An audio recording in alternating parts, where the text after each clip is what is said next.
اور ایک طرف سے مالوا کے راجا کا لشکر بھی اپنے رہنماؤں کی سرکردگی میں اس پڑاؤ کی طرف رخ کیے ہوئے ہے۔ میں نے جو تمہارے پاس آنے تک منصوبہ بندی کی ہے اس کے مطابق تمہارا یہ پڑاؤ یہی رہے گا۔ میں چاہتا ہوں پرتاپ دیو کے لشکر کی آمد سے پہلے پہلے ہم اپنی ایک کارروائی مکمل کر لیں۔ یہ بھی ممکن ہے کہ راجہ مان سنگھ اور ادے پور کے رانا کے متحدہ لشکر کی ہم تک آمد سے پہلے ہی پرتاپ دیو کا لشکر بھی اس سے آ ملے اور تینوں لشکر متحد ہو کر ہم سے ٹکرانے کی کوشش کریں، جبکہ ہم نے انہیں ایسا نہیں کرنے دینا۔ عمر خان اور میرے دیگر ساتھیوں، میں یہ چاہتا ہوں کہ قبل اس کے کہ پرتاپ دیو کا لشکر جو اس کا سیناپتی بھان دیو اور اس کے بھائی لدر دیو کی سرکردگی میں پیش قدمی کر رہا ہے، وہ مان سنگھ اور ادے پور کے رانا کے لشکر سے جا ملے، اس سے پہلے ہی میں اپنے حصے کے لشکر کے ساتھ یہاں سے کوچ کرتا ہوں۔ ہمارے وہ مخبر جو ان علاقوں سے واقف ہیں وہ میری رہبری کریں گے اور میں کسی مناسب جگہ اور مناسب موقع پر راجہ مان سنگھ اور ادے پور کے رانا کے لشکر پر شب خون ماروں گا۔ میرے اس شب خون مارنے سے 3 فوائد حاصل ہوں گے۔ اول یہ کہ دشمن کے لشکر کی تعداد کچھ کم ہو جائے گی، دوسرا یہ کہ ان پر ہمارا خوف اور ہماری دہشت طاری ہوگی، اور تیسرا یہ کہ ہماری طرف پیش قدمی کی ان کی رفتار کم ہو جائے گی۔ یہاں تک کہنے کے بعد کرملی خان جب دم لینے کے لیے رکا تب عمر خان بول اٹھا اور کہنے لگا، محترم کرملی خان، آپ ہمارے بڑے ہیں، آپ ہمارے استاد بھی ہیں، اس لیے کہ ہم چاروں کی تیغ زنی کی مشق بھی آپ کراتے رہے ہیں۔ جو کچھ آپ کہنا چاہتے ہیں وہ میں سمجھ گیا ہوں۔ اگر میں، علی خان، بہاول اور مبارز خان چاروں اپنے لشکر کو لے کر یہاں پڑے رہیں اور آپ راجہ مان سنگھ اور ادے پور کے رانا پر شب خون مارنے کے لیے نکلیں تو میرے خیال میں یہ ہم چاروں کے لیے باعث شرم ہے، اس لحاظ سے کہ آپ تو رات کے وقت شب خون ماریں اور ہم یہاں پڑے رہیں، یہ ناممکن ہے۔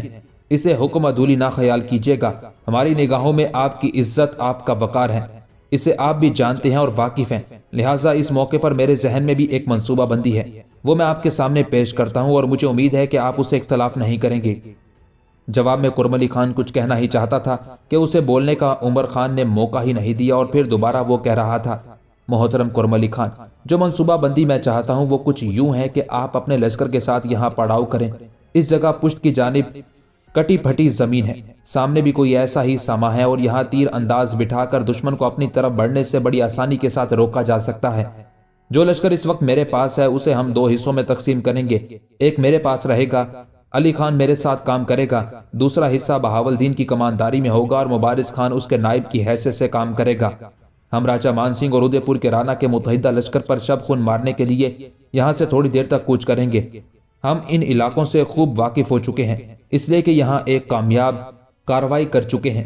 جس شاہراہ پر راجہ مان سنگھ اور ادے پور کے رانا کا لشکر اس سمت رخ کیے ہوئے ہے اس سے بھی ہم واقف ہیں، لہٰذا ہم چاروں حصوں میں بٹ کر دشمن پر بڑا زبردست شب خون ماریں گے۔ پہلے ایک سم سے میں اور علی خان حملہ ور ہوں گے اور ہمارے تھوڑی دیر بعد دوسری طرف سے بہاول اور مبارز خان ٹوٹ پڑیں گے۔ اس طرح ہم دشمن کو خاطر خواہ نقصان پہنچائیں گے اور جب تک دشمن کا متحدہ لشکر تیار ہو کر اپنا دفاع کرنے کے قابل ہو جائے گا اس وقت تک ہم اپنے شب خون کو کامیاب کر کے پیچھے ہٹ جائیں گے۔ اس سلسلے میں ہمارے مخبر اور ہمارے رہبر بھی ہمارے ساتھ ہوں گے، وہ ہمارے چاروں طرف رونما ہونے والی تبدیلیوں سے بھی آگاہ کرتے رہیں گے۔ یہاں تک کہنے کے بعد عمر خان رکا، پھر کرملی خان کی طرف دیکھتے ہوئے کہنے لگا، محترم کرملی خان، میں نے جو کچھ کہنا تھا کہہ چکا، اس موقع پر میری آپ سے استدعا ہے کہ آپ اس منصوبہ بندی میں کوئی تبدیلی نہ کیجیے گا۔ اب ویسے بھی سفر سے آئے ہیں، آپ کو سکون کی ضرورت ہے، لہٰذا یہ پڑاؤ یہیں قائم رہے گا اور اس پڑاؤ میں آپ اس لشکر کے ساتھ قیام کریں گے جو لشکر آپ لے کر آئے ہیں، اور مجھے امید ہے کہ اس سلسلے میں علی خان، بہاول اور مبارز خان بھی مجھ سے اتفاق کریں گے۔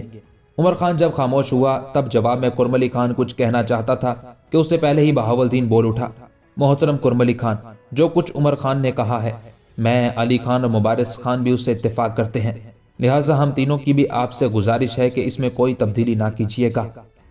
دوسری طرف ادے پور کے رانا کا متحدہ لشکر پڑاؤ کرنے کے بعد ایک جگہ گہری نیند سویا ہوا تھا۔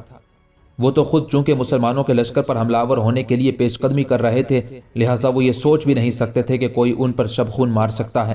ان کے مخبر یہ اطلاع دے چکے تھے کہ مسلمانوں کے سالار عمر خان نے کٹی پھٹی زمین کے ایک وسطی حصے میں اپنے آپ کو محفوظ کر کے حملہ آوروں کا مقابلہ کرنے کا تہیہ کر لیا ہے۔ اس بنا پر وہ بالکل پرسکون اور آسودہ تھے۔ ایسے میں اچانک ایک طرف سے عمر خان اور علی خان آدھے لشکر کے ساتھ خونی دھندلکوں کی کہانیوں میں موت کی گہری نیند سلا دینے والے جبر کے ہولناک طوفانوں، یادوں خواہشوں کے سنگ میں امیدوں کے در بند کر دینے والے دستے بلاخیز وہموں اور خوابوں کی دنیا سے نکال کر سانسوں کی اوس تک چاٹ لینے والے فضا کے کھولتے قہر کی طرح حملہ آور ہو گیا تھا۔ اسی لمحے ادے پور کے رانا اور گوالیار کے راجہ کے متحدہ لشکر کی دوسری سمت سے بہاولدین، مبارز خان اور قطب خان بستیوں میں آگ لگاتی، جسموں میں زہر بھرتی، ہر شے کو بے توقیر کرتی، ازل سے بھٹکتی روحوں، غبار بھرے موسموں میں منزلوں کے راستے معدوم کرتی، وحشت بھری چیختی ہواؤں اور تند اور شفاق لمحوں کی طرح ٹوٹ پڑے تھے۔ رات کی گہری تاریکی میں تلواروں کی چھاؤں، ڈھالوں کی آوازوں تلے اور سنان کی چبھتی انیوں کی اذیت ناکی میں بربادی کے ان گنت نقوش اٹھ کھڑے ہوئے تھے۔ دعائیں بے ثمر، خواہشیں بے لباس ہونا شروع ہو گئی تھی۔ پیچ در پیچ عذابوں کے نئے سلسلے اپنا رنگ جمانے لگے تھے۔ یہ بڑا شدید، زبردست اور ہولناک شب خون تھا۔ کچھ دیر تک عمر خان اور اس کے ساتھیوں نے دشمن کے متحدہ لشکر کا قتل عام کیا۔ آخر گوالیار کے راجہ مان سنگھ کے سالار اور چتر سال نے اپنے لشکر کو سنبھالا، جوابی کارروائی شروع کی، لیکن چتر سال کی بدقسمتی کے اس ٹکراؤ کے دوران وہ مارا گیا۔ چونکہ عمر خان اور اس کے ساتھی فیصلہ کن جنگ کرنے نہیں آئے تھے، شب خون مارنے کے لیے آئے تھے، لہٰذا وہ اپنا مدعا اور مقصد نکالنے کے بعد اپنے لشکر کو سمیٹتے ہوئے رات کی گہری تاریکی میں ایک طرف ہٹ گئے تھے۔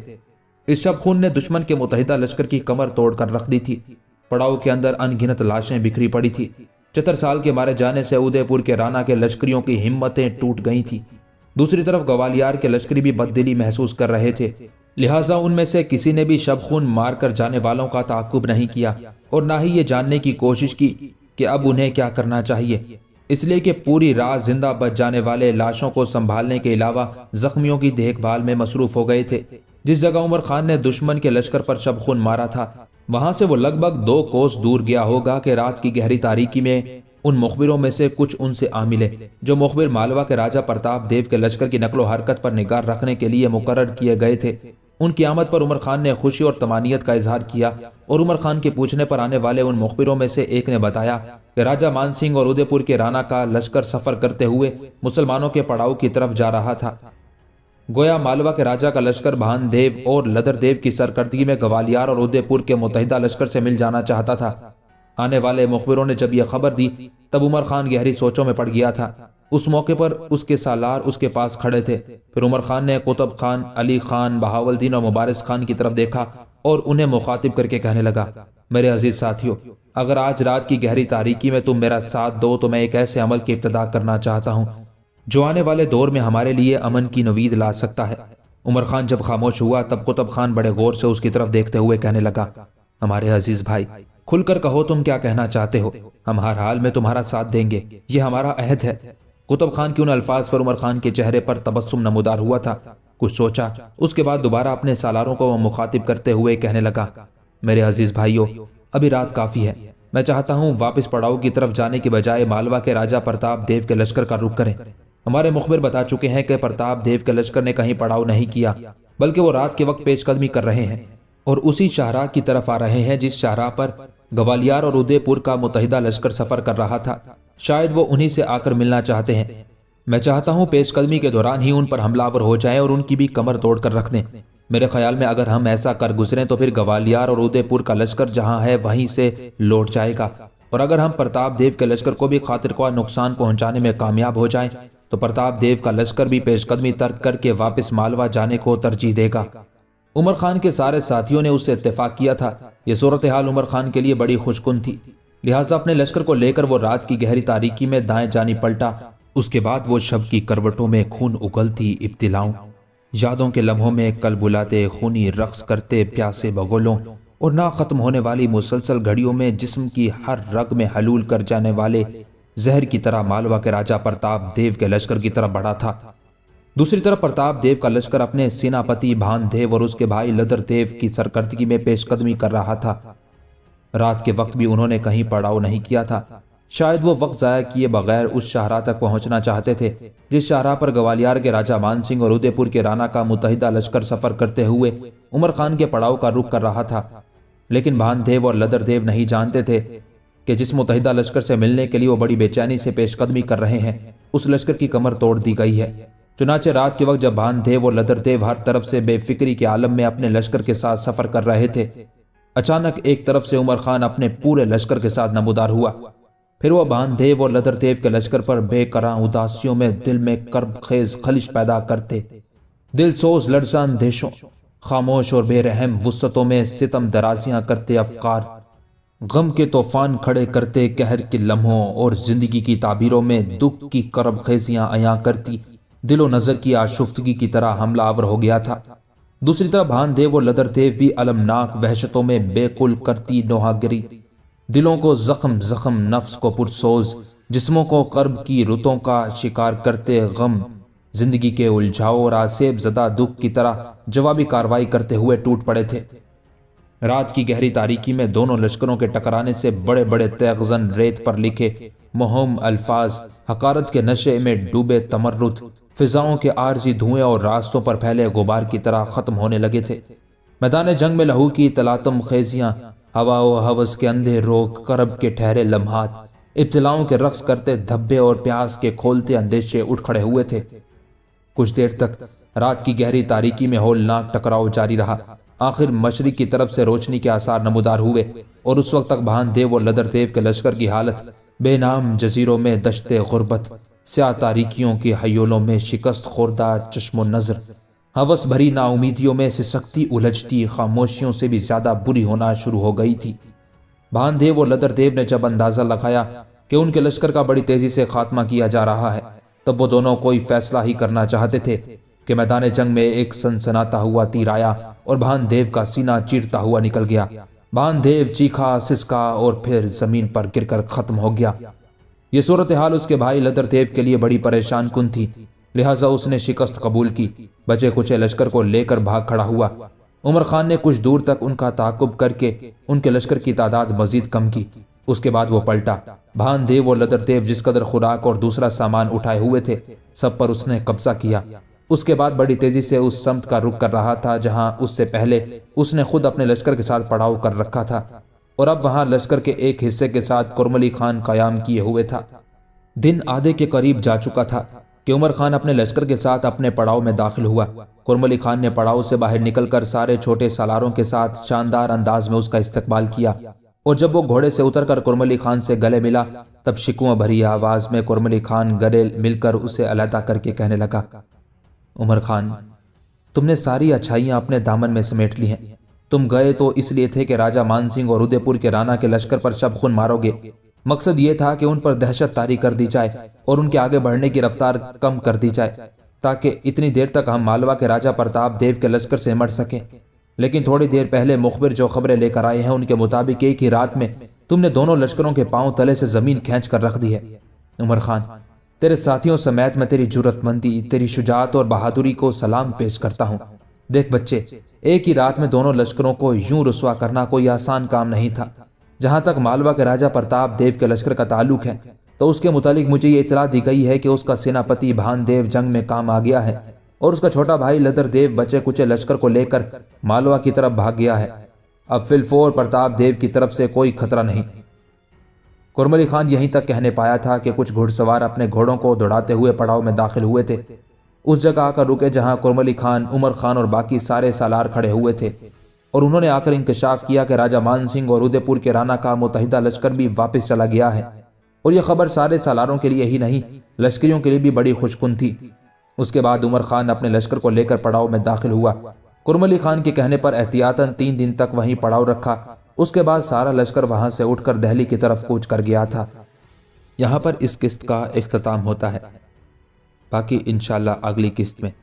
دوستو، جن حضرات نے ابھی تک ڈیجیٹل اردو لائبریری چینل کو سبسکرائب نہیں کیا وہ سبسکرائب کر لیں اور ساتھ میں موجود بیل کے بٹن کو لازمی دبا دیں تاکہ ہر نئے آنے والی ویڈیو کا نوٹیفیکیشن آپ کو بر وقت مل سکے، اور ہماری حوصلہ افزائی کے لیے ویڈیو کو لائک اور کمنٹ باکس میں اپنی رائے کا اظہار لازمی کیا کریں۔ والسلام، اللہ نگہبان۔